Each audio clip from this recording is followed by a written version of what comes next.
je ne suis pas pauvre. Hein. Les offrandes variées, il faut donner aux pasteurs pauvres. Les offrandes comme ça, il faut donner aux pasteurs pauvres.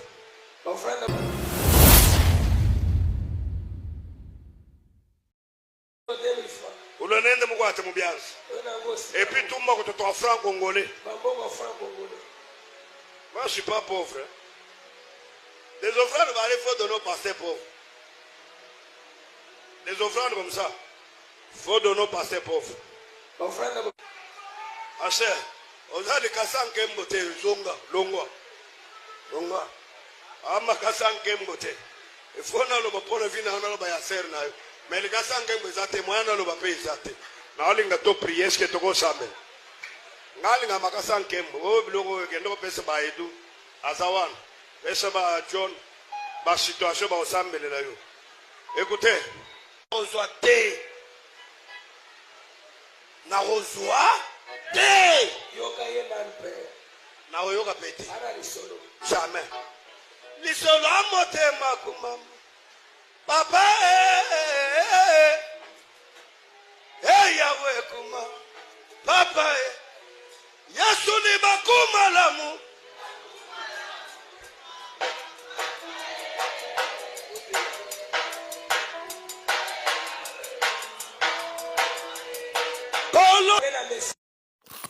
Bienvenue dans ce minute de vérité. Je ne suis pas d'avis avec ce pasteur. Je ne suis pas d'accord avec lui. C'est une grave erreur qu'il a commise. Ça c'est clair. D'où vient cette histoire d'offrande? Cette histoire d'offrande est sortie pour la première fois dans le livre de Genèse chapitre 4 à partir du verset 2.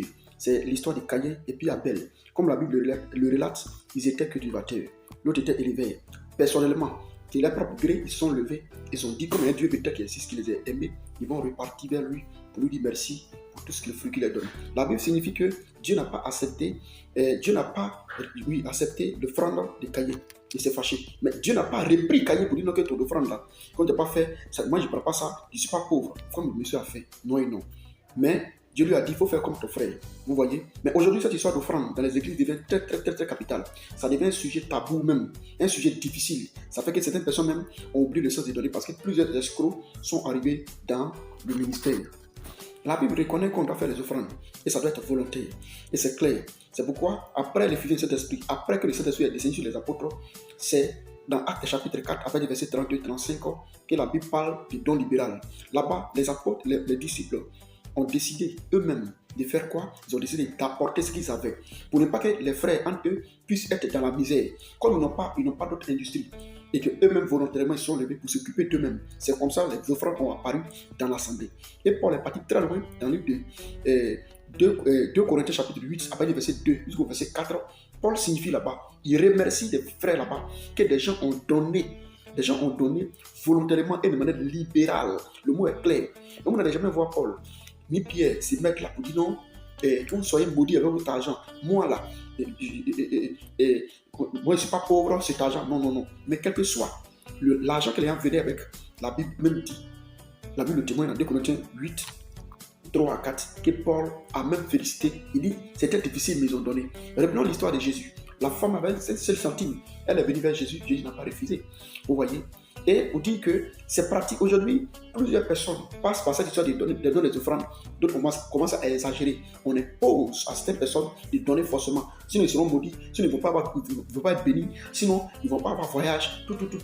Dans le monde de donner qui est libéral est devenu une histoire de mendiant, une histoire de commerce finalement. Ça fait que tous ceux qui sont sincères dans la Bible pour donner libéralement ont commencé à prendre cette histoire d'arnaque. Nous d'autres ont dit non, que les offrandes n'existent plus. Parce que les pasteurs ont usé les offrandes là pour dépouiller. Pourtant, ce n'est pas dépouiller dans le sens de les maudire. Mais il faut aller vers eux pour dire aidez-moi. C'est comme ça, l'offrande c'est comme ça. C'est une aide. Et quand tu veux demander quelque chose à quelqu'un, mais humilier une femme, je ne suis pas d'accord avec ça. Même dans Galates chapitre 6, où la Bible dit de donner, de faire part tous ces biens à ceux qui t'enseignent, ce verset est mal interprété. Certaines personnes prennent ça aujourd'hui pour escroquer même. Ils prennent ça pour escroquer. D'autres ont des langages qui ne sont pas bibliques. Donne ton Isaac, donne ton temps, dans le but de comme on l'appelle, d'escroquer. La Bible est claire. Les offrandes sont volontaires. On exhorte des gens à s'occuper de leurs pasteurs, à s'occuper de leurs frères et sœurs. Oui. Souvent, on trouve du travail à ces personnes-là. Et dans l'église même, l'offrande n'est pas seulement pour le pasteur, c'est pour tout le monde. Des gens qui ont des problèmes, des gens qui ne travaillent pas, des gens qui ne font tout. On cherche des sociétés, on crée des situations pour que chacun de nous soit à l'aise. C'est pourquoi des indigents, des misérables parmi les apôtres là, eux-mêmes ils envoyaient l'argent et puis eux ils partageaient. Mais aujourd'hui, les pasteurs sont devenus égoïstes. Ils ne veulent pas partager, c'est eux-mêmes. Donc, comme ils ne veulent pas partager, ils sont obligés de humilier les femmes comme ça, parce qu'ils ne prêchent pas le sens d'offrande clair. Et quel est le rôle de l'offrande dans l'église? Alors, j'ai dit que tu bannis, je ne suis pas d'accord avec ce truc. Mais ce qui m'a beaucoup plu plus tard, c'est que ce même pasteur a décidé de demander pardon devant tout le monde parce que son acte est mauvais. Et j'encourage tous ceux. Notre but, quand on dénonce ces personnes, ce n'est pas parce qu'il faut les condamner. On ne les condamne pas, mais on condamne les œuvres pour qu'ils puissent se repentir. Et le pasteur s'est repenti dans la vidéo. Suivons ensemble. Pasteurs qui m'ont appelé, il y a des évangélistes, il y a des gens de partout ailleurs qui m'ont appelé, pasteur des propos pareils, parce que l'église corps du Christ est lésée. Au nom de ces dieux-là que je sers, je m'incline et je demande à toute la communauté chrétienne pardon. Vous voyez, et c'est comme ça. Si tu es en erreur, si tu vois ta vidéo, quand tu te vois dans notre vidéo, au lieu de t'énerver, prends le temps pour écouter la vidéo. Et là où tu as fait des erreurs, humblement, tu repars, tu demandes pardon à notre Dieu. Ou bien tu fasses une autre vidéo, demande pardon. Tu envoies la vidéo. On peut aussi republier cette vidéo pour lui, le monsieur. Quand on a dénoncé ses œuvres infructueuses, craignant Dieu, aimant le Seigneur, s'est repenti et il est revenu. Quand Timothée s'est repenti, quand Paul s'est repenti, quand Saul était début, Paul s'est repenti, ils ont relaté ses méfaits. Et puis on dit voilà comment il est devenu. Donc quand on prend la vidéo, des gens, quand on dénonce, c'est pas que eux on condamne, mais on condamne les œuvres du diable. Alors si vous voyez dans notre vidéo, on m'a de porter plainte, revenez vers nous pour dire voilà. Et nous, on remet vos vidéos en place pour dire voici le pardon qu'il a demandé suite à la vidéo virale. On colle les deux vidéos. Notre idée ici, c'est de prêcher la doctrine des apôtres et des prophètes. On n'est pas contre quelqu'un. Que Dieu soit avec vous. Merci.